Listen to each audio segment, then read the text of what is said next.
Just entered the chat. All praises to Yahweh Bahashem Yahweh Shine. Let's play this video. Bab el-Mandeb Red just entered the chat. Bab el-Mandeb Red Sea effectively closed. Strait of Hormuz effectively closed. SPR, Strategic Petroleum Reserves, at the lowest level since 2003. Guys, if you are not expecting the worst energy crisis that you've ever seen in your entire life, you better be ready. Just entered. So I believe the Bab el-Mandeb Strait was actually closed on June 8th. But I'm not sure if it's still closed, but we also have it to where Israel and Iran, they're going at war with each other. But the real point of this here is the energy crisis that's going to come with it, which will eventually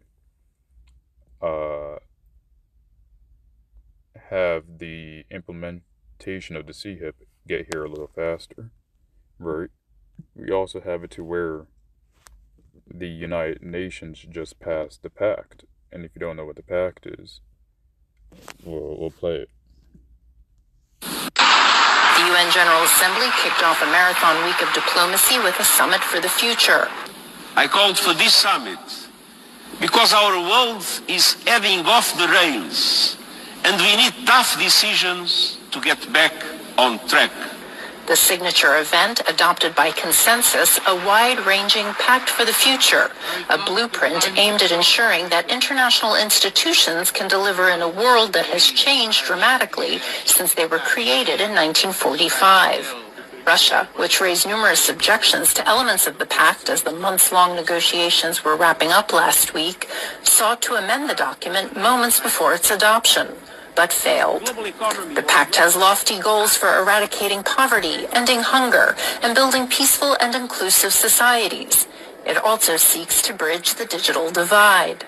Now the hard work of implementing it begins. But our people know instinctively that this will only be talk unless there's a fundamental change in what we do and how we do it, in who is seen and heard in the corridors of decision-making. Hi, everyone. This is Dr. Sherry Tenpenny, and I want to do a quick update about a document that got passed by the United Nations this weekend called the Pact of the Future document.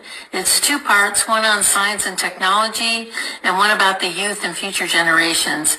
It is quite egregious, and it was done by a procedure called the silence procedure, which makes it a pact.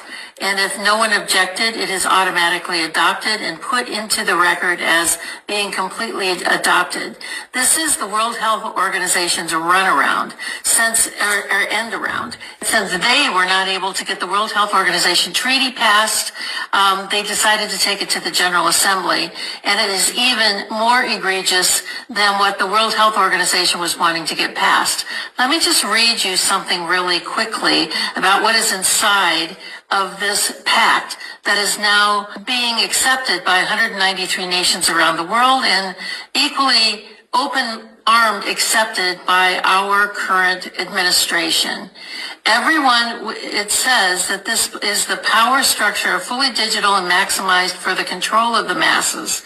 Everyone will be expected to have a biometric digital ID that marks them not just as citizens of an individual country, but as a global citizen. So anytime you hear global citizen or anytime you hear sustainability, think that this is an egregious thing that's happening at the level of the World Health Organization and the United Nations.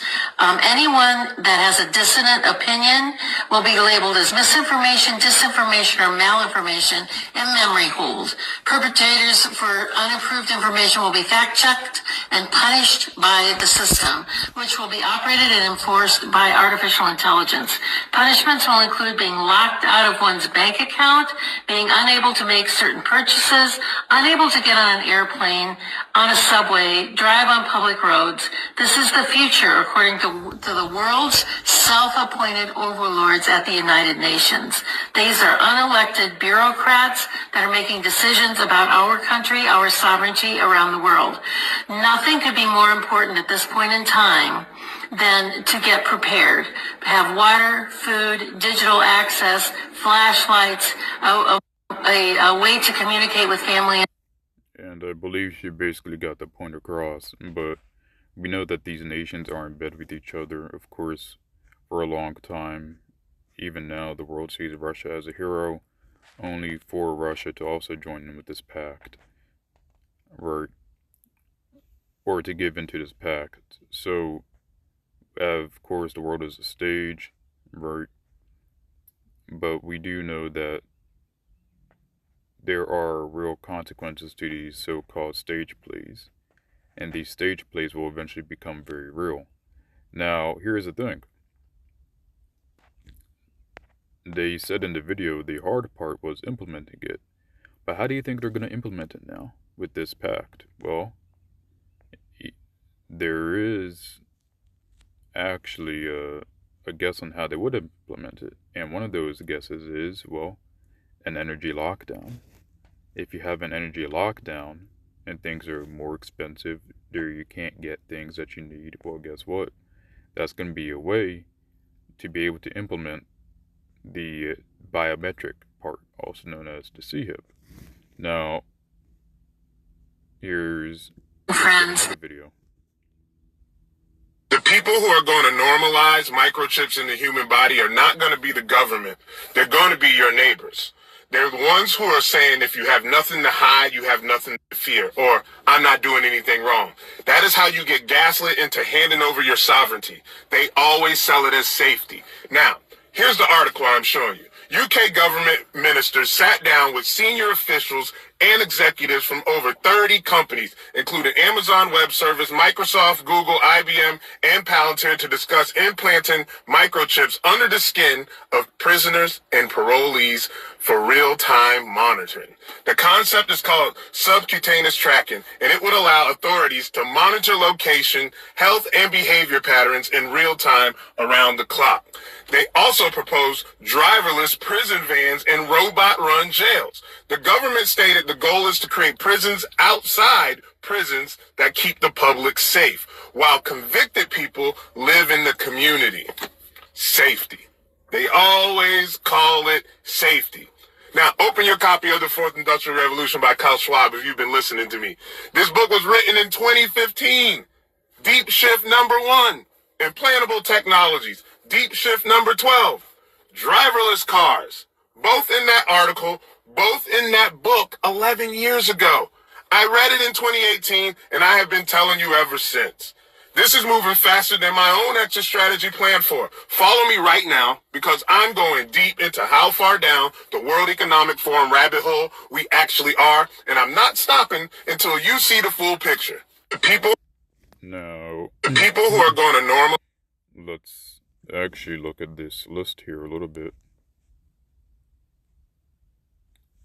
And let's see. So there's a few things in here, right, that won't be possible unless ESO implements his biometric implantable technology, also known as the CHIP.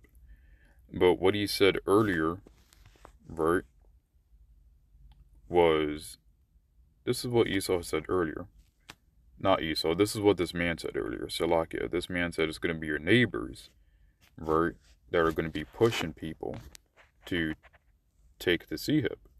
It's going to be your, you know, the people you know, people at work, you know, people you see, you know, driving by in your car or in the bus, right? People on an airplane that will have a CHIP, right? It's going to be normalized, right?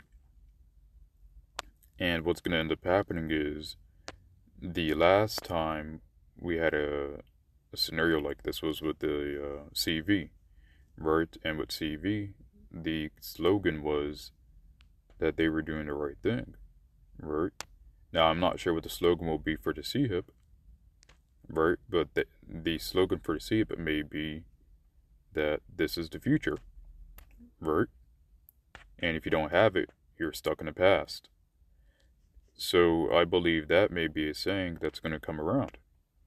But we know, according to 2 Corinthians chapter 2, verse 11, we are not ignorant of Satan's devices, right? Now, of course, Revelation chapter 13, 16 here, right? And he causeth all, both small and great, rich and poor, free and bond, to receive a mark in their right hand or in their foreheads. Now let's get a few scriptures.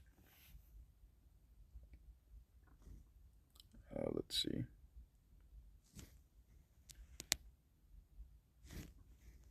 Second Timothy chapter 4, verse 3 and 4. It says, "For the time will come when they will not endure sound doctrine, but after their own lust shall they heap to themselves teachers having itching ears." Right. So basically, you know, a lot of these people aren't going to do anything to save themselves, but we're really talking about Israel, right? Because salvation is only for Israel. In verse 4, "And they shall turn away their ears from the truth, and shall be turned unto fables," right? And the thing is, what the CHIP is going to provide, especially with lying miracles, is a lot of fables, right? Now, let's get verse 12 and 53 in Luke. Not verse 12, chapter 12. Says, "The father shall be divided against the son, and the son against the father, the mother against the daughter, and the daughter against the mother-in-law against her daughter-in-law, and the daughter-in-law against her mother-in-law." Right? We're coming to a time where there's going to be great division, just like how it was with the CV, where you had people in the family not take it, people in the family that did take it, right? Sometimes you had family members kick out other family members outside their house if they didn't take the jab, right? And so it's going to be this way at the same time too, right? What's going to happen with the CHIP is you're going to have, family members that take it, friends that take it, and if you stand firm for Yahweh, Bahashem, Yahweh Shah, you're going to lose really your friends, your family, your girlfriend, right? And pretty much everything on the side. Right? And your job and everything else, right? So therefore, there's going to be a division between those who take the CHIP and those who do not, right? So let's get a Second Thessalonians chapter 2, verse 10. It says, "And with all the deceit of unrighteousness in those who perish, because they receive not the love of the truth, that they might be saved," right? And this is the fate of those that take the CHIP, that they will ultimately perish, right? By nuclear missiles. So this is on fast right away. We already had, I believe, the King of England basically say to implement the digital ID right away, right? And then I believe, a month later, the pact has been passed. So time is passing fast, brethren. So stay prayed up. All praises to Yahweh, Bahashem, Yahweh Shah. Repent of your sins. And I hope this lesson is edifying to the hopeful elect and the 144,000. And Shalom.